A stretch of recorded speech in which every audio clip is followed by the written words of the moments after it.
Bapak, Ibu, dan saudara-saudari yang terkasih,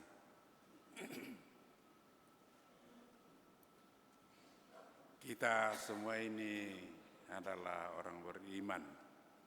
Beriman akan Yesus yang menderita, wafat di salib, masuk ke dalam kubur, dan pada hari ketiga bangkit dari antara orang mati.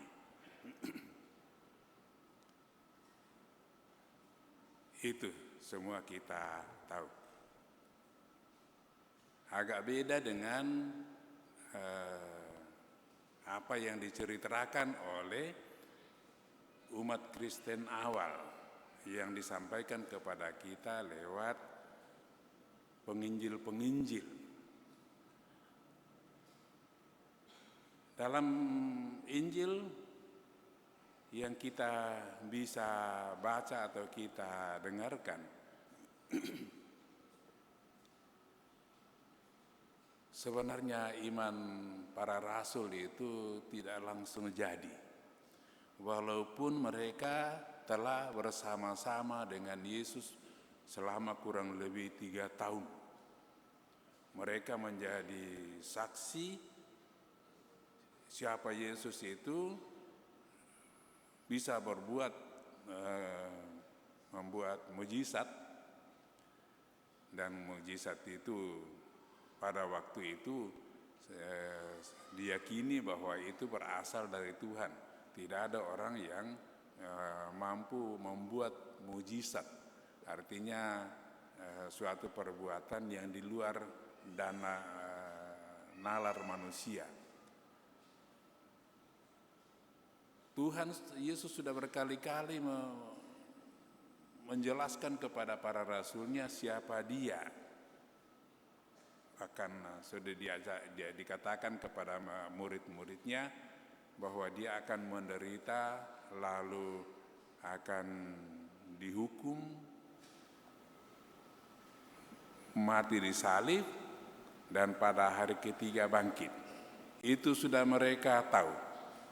Tetapi ketika Yesus bangkit, dalam kenyataan sebetulnya mereka belum sampai sepenuhnya percaya akan kebangkitan Yesus.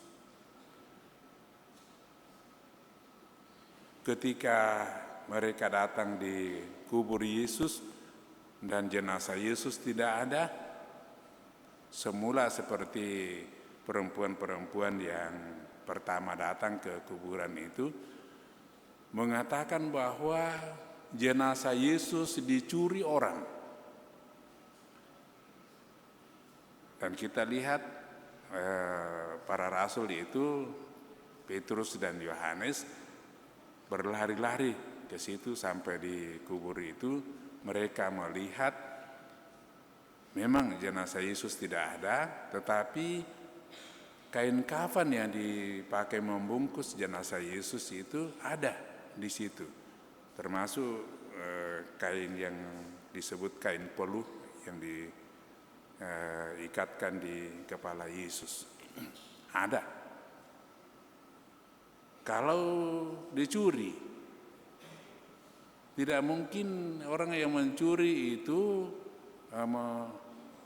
mengatur dengan baik itu kain jenazah Yesus itu. Lagi pula pencuri itu akan membawa Yesus dalam keadaan bagaimana? Tidak mungkin. Jadi ada sesuatu yang terjadi, dan itu menjadi pemikiran mereka. Memang dalam Injil kemudian kita mengetahui bahwa Yesus di kemudian hari menampakkan diri kepada murid-muridnya. Bukan hanya kepada 12, tetapi kepada banyak orang yang telah menjadi pengikutnya. Dan kebangkitan itu meneguhkan mereka di dalam iman akan kebangkitan. Bahwa Yesus itu bangkit itu tidak hanya dengan roh, tetapi dengan badan dan jiwa. Jenazahnya tidak ada. Kemudian ketika menampakkan diri, Yesus dalam bentuk roh dan badan. Dia dapat berbicara dengan murid-muridnya, dia dapat makan dan minum, dapat menyalami para muridnya.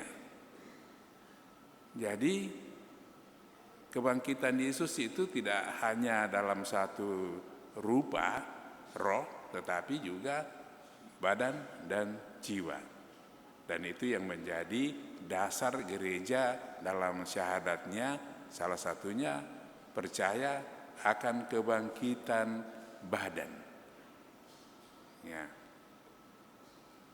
Maka sebagaimana Yesus bangkit dalam jiwa dan raganya, gereja percaya di kemudian hari, percaya bahwa kita juga akan dibangkitkan dalam jiwa dan badan.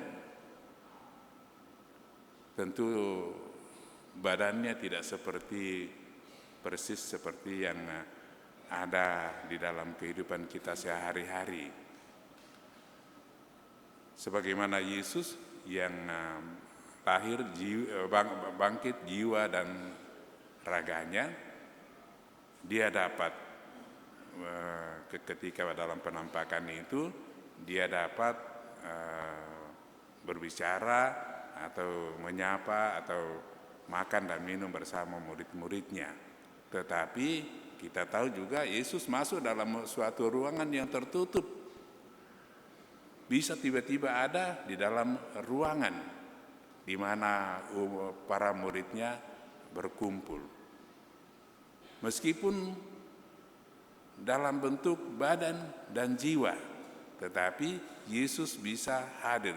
Artinya itu badan dan jiwa yang dialami Yesus itu juga akan serupa dengan kita nantinya ketika kita dibangkitkan oleh Yesus.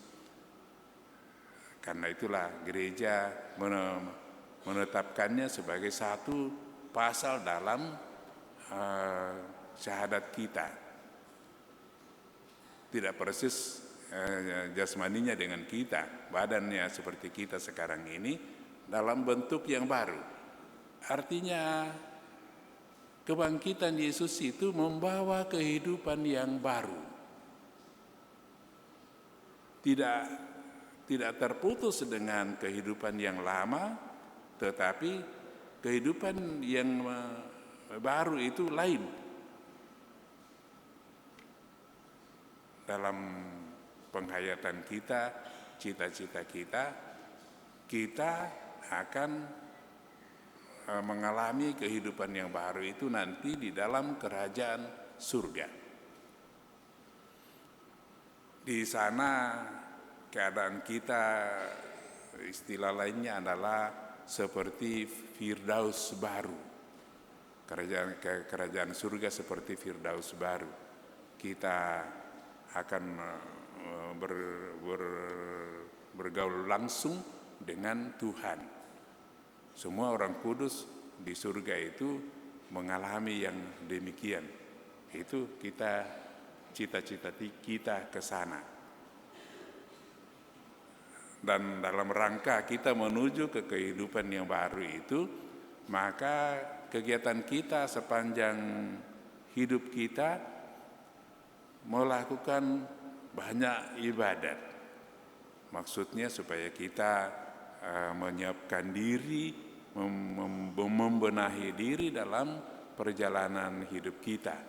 Karena dalam perjalanan itu selalu ada saja keterbatasannya. Sebagaimana kita mengadakan perjalanan taruh saja kita berjalan ke Malino, jalan kaki. Ya, sepertinya sekarang tidak mungkin itu. Ya, tetapi kan kita diberi kemampuan oleh Tuhan. Kenapa tidak? Kita bisa. Ya mungkin ada yang satu hari sampai, ya tapi ada yang 2 hari, ada yang seminggu. Bisa jadi juga bahwa ada yang sampai, ada yang tidak. Ya. Tetapi dalam perjalanan kita itu, kita bisa kelelahan, kecapean. Mungkin kaki kita tersandung di batu. Mungkin kaki kita masuk di lubang. Mungkin kita digigit nyamuk. Atau kucing saudara kita. Ya. Itulah bagian dari perjalanan. Dan kita selalu punya cara untuk mengatasi pengalaman-pengalaman seperti itu. Kalau kita gatal, kita garuk. Kalau kita tidak tahu apa yang bikin sakit di belakang, kita kasih tahu teman kita, coba lihatkan.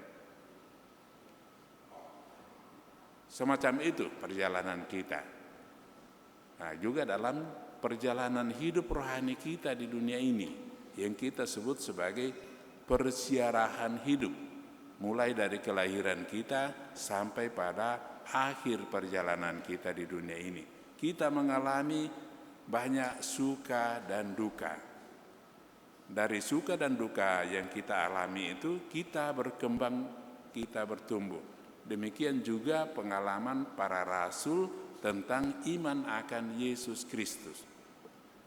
Mengalami pertumbuhan, mulai dari kecil, mulai dengan ragu-ragu, tetapi di lain pihak Yesus itu menarik. Yesus itu luar biasa. Itu yang dialami oleh para murid. Tapi tidak dengan sendirinya sempurna dalam imannya. Yesus selalu membantu mereka untuk menguatkan dan sampai pada tahap mereka sempurna dalam iman.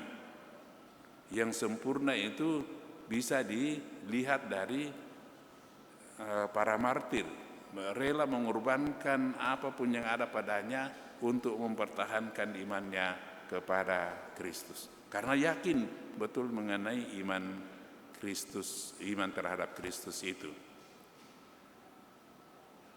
Mungkin ada dari kita yang mencari kesempatan untuk jadi martir. Bisa saja. Tetapi tidak tahu adakah atau tidak dan kapan.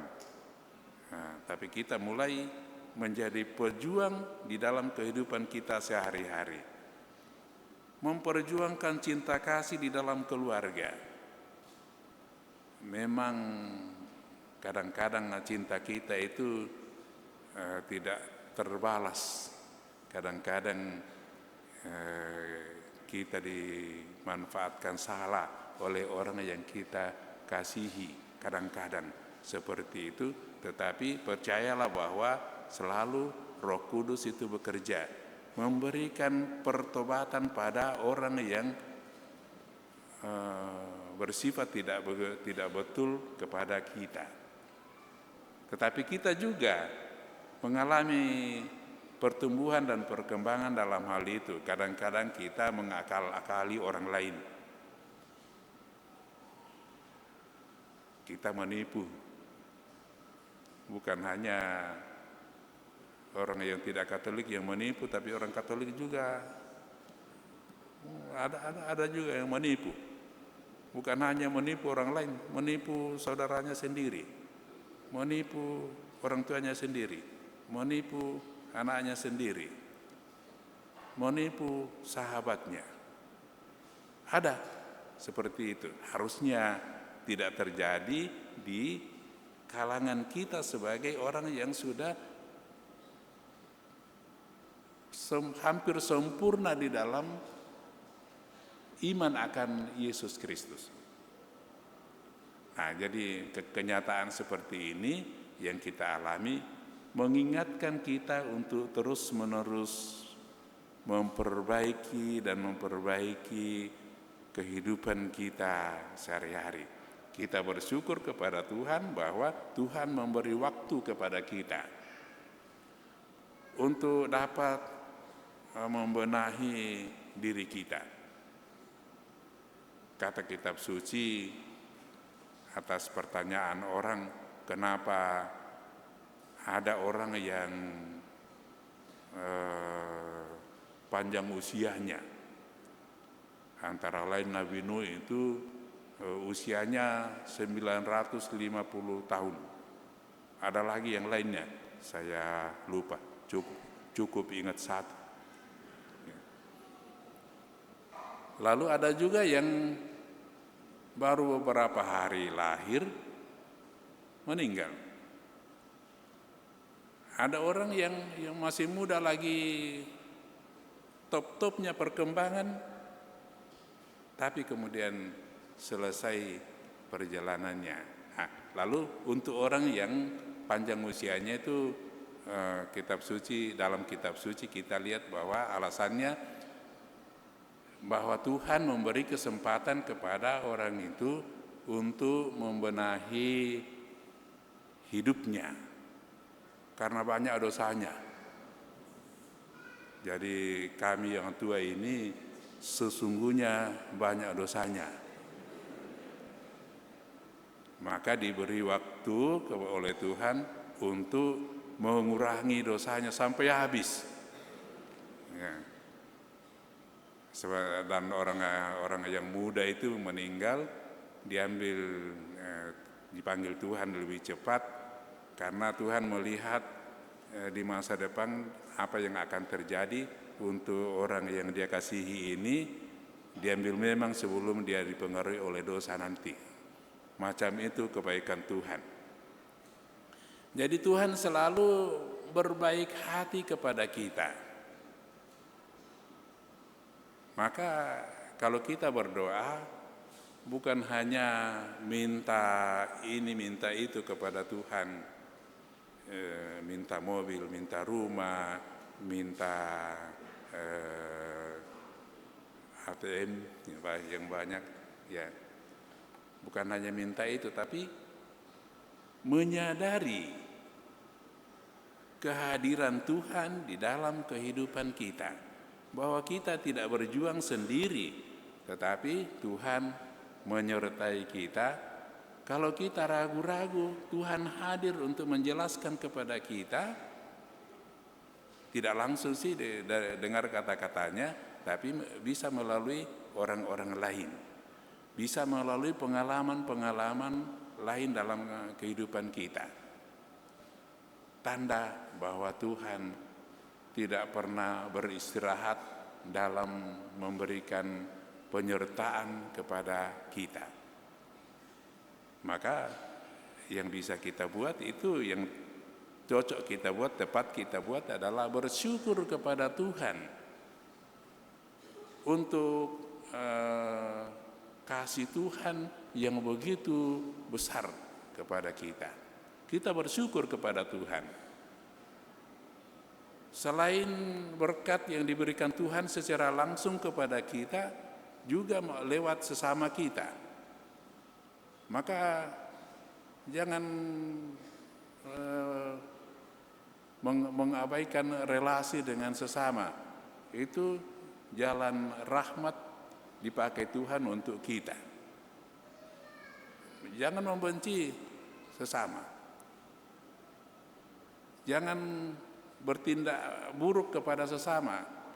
Dengan melakukan itu maka kita menutup rahmat Tuhan untuk kita. Jadi begitu besar kasih Tuhan itu sehingga dia memakai macam-macam cara untuk menyatakan rahmat dan berkatnya kepada kita. Cuma kita yang selalu menutup lubang ini, lubang itu, sehingga berkurang berkat Tuhan. dari Tuhan selalu berlimpah, tetapi masuk dalam diri kita menjadi terbatas oleh karena banyak lubang rahmat itu kita tutup dengan kesalahan-kesalahan. Itu Bapak Ibu dan Saudara yang terkasih, itulah cara kita membangun bukan hanya diri kita sendiri tetapi iman kita kepada Tuhan. Saudara-saudari yang terkasih dalam Tuhan, berbicara mengenai ini tidak akan pernah habis, jadi cukup dulu. Amin.